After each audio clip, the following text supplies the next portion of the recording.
Hi there. Welcome to Mrin Talks, my blog where I take you through the steps of investing.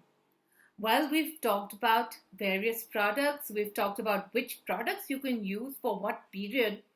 I just wanted to spend some time now on how do you actually choose products. And yeah, as far as fixed return products are concerned, it's pretty simple. I mean, you know what the return is, and you decide to invest based on whether you find the return attractive or not. But with mutual funds, it's a completely different thing. In this vlog, I'm going to be talking about some commonly looked at factors that people look at when they choose mutual funds and whether you should really be looking at those or not. First off, the NAV of the fund. The NAV of the fund is actually just so irrelevant. But every time people look at the NAV and they always believe buying something at 10 rupees is going to be better than buying a fund which is at 100 rupees. Honestly, it doesn't matter. All that matters is what is the growth in the NAV since the time that you actually invested, right? So, first off, do not look at the NAV. What you should be looking at is the expense ratio. I had talked about expense ratio earlier, but just a quick recap. Um, Expense ratio is the expenses that are charged to the NAV. It typically includes expenses like administrative costs, marketing costs, and distribution costs.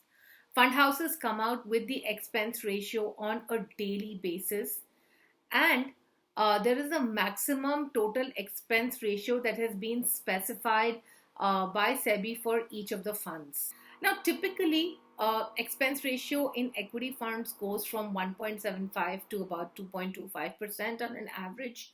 And when we look at debt funds, it's anywhere between 0.75 to 1.75%. Of course, it's entirely dependent on the assets under management.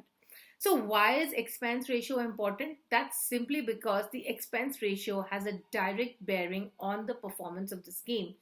Remember, a lot of you who are going in for NFOs or new fund offers, in this case, the expense ratio is going to be at the highest level, right?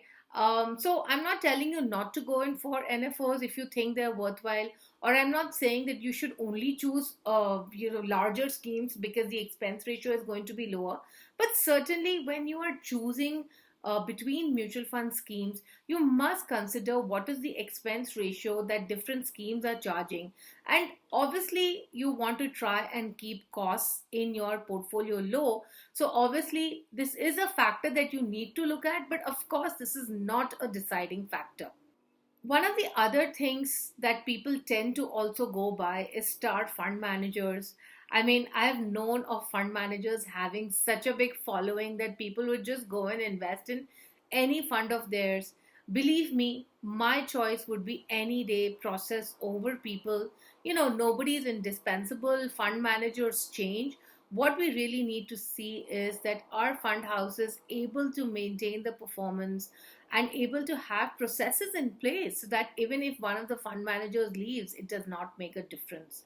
So I would suggest please do not go by star fund managers. That's it, folks. Don't let your investment decisions in mutual funds be driven by the fact that there's a star fund manager or that the NAV is at 10 rupees.